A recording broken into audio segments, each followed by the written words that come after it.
Male model Luka Magnotta was one of the most successful male escorts in Toronto during the 2000s. Luka had two residences paid for, a condo and a house by clients. He was earning enormous amounts of money. Magnotta was extremely intelligent and operated all of his business on his own. Luka always drove the best cars and was at the best restaurants, partying with the rich and the famous. The lying, predatory media never covered Luka Magnotta's life correctly and changed the narrative to suit their coverage. Practically none of Luka's life is known, nor was it ever reported. Only 10% of his story was made public, and even that is inaccurate.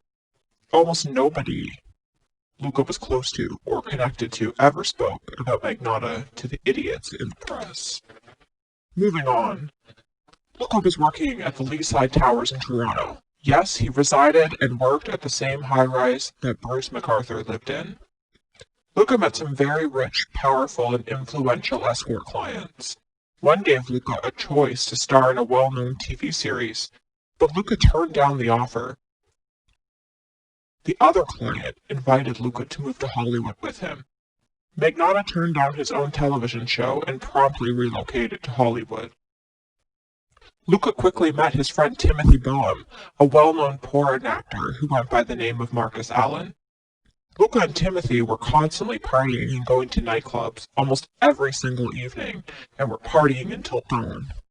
Luka was always invited to the most glamorous clubs, and he had a true Studio 54 experience nightly.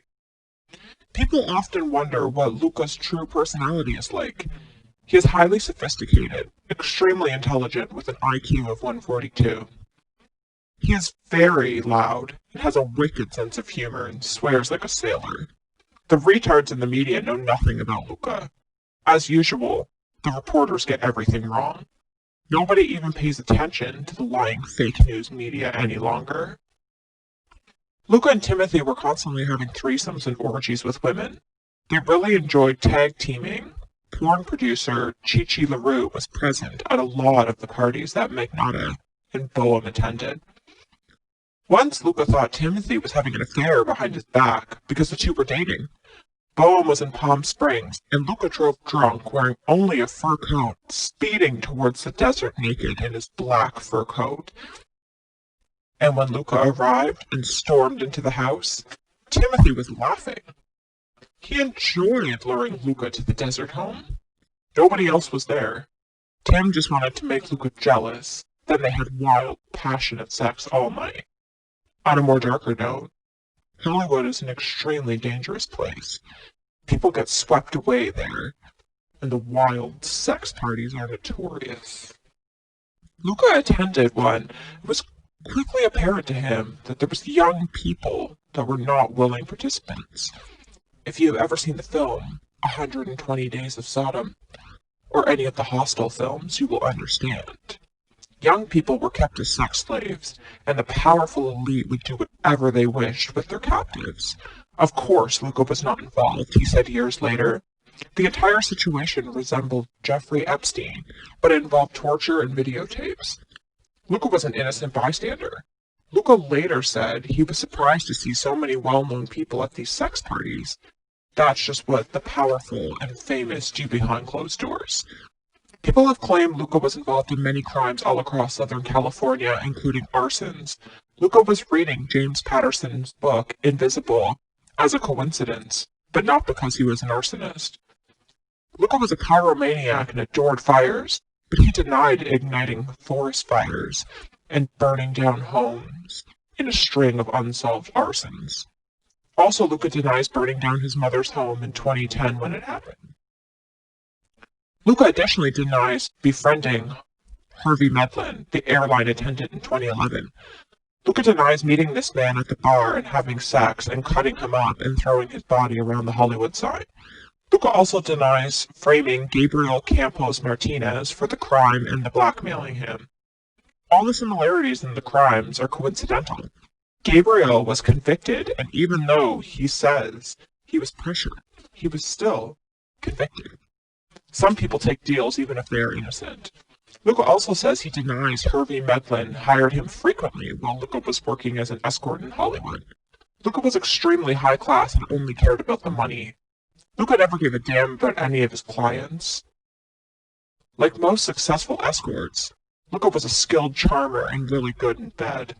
His life was exactly the same as Sharon Stone's in the film Casino. All of the break-ins, unsolved crimes, and murders around Hollywood at that time that Luka lived there, he has denied. Another memorable experience Luka had in Hollywood goes as follows. Luka went to the beach house of a very famous movie producer. When he arrived, he seen lots of very sexy young men. All were other escorts and models. The client wanted to watch all the cute young men, including Luka, to strip naked and play around together. Luka was really delighted and couldn't believe he earned $10,000 for one night of orgy play. They really had the best job in the universe. Performing analingus in a circle all night long with sexy guys was Luka's idea of a great night. Add in all the fruity alcohol being served and it was truly paradise. Luka had the best life in the whole universe. Around that time, Luka was flying back and forth from Hollywood to Israel, entertaining a very wealthy Jew.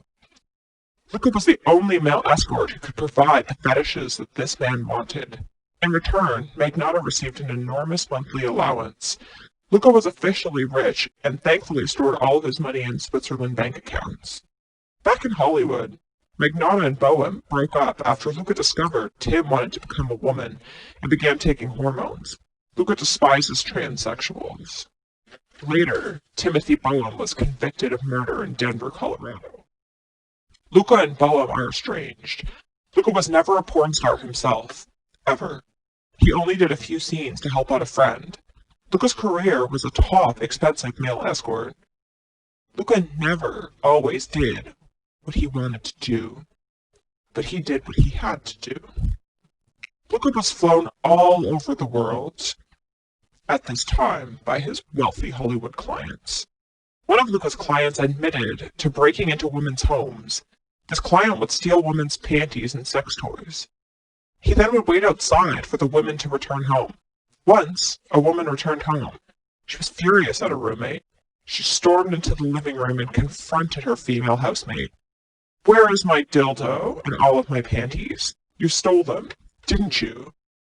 The other woman denied it, and the first woman exclaimed, "Well, do you think a pervert just broke in and stole all of my underwear?" Luka's client was outside laughing.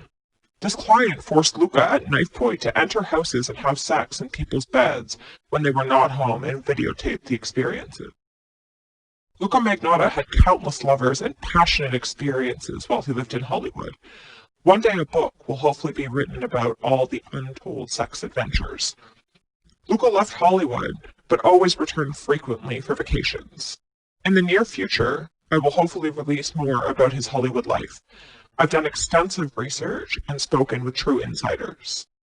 I hope you have enjoyed this podcast and some of the darker sides of the Hollywood glamour.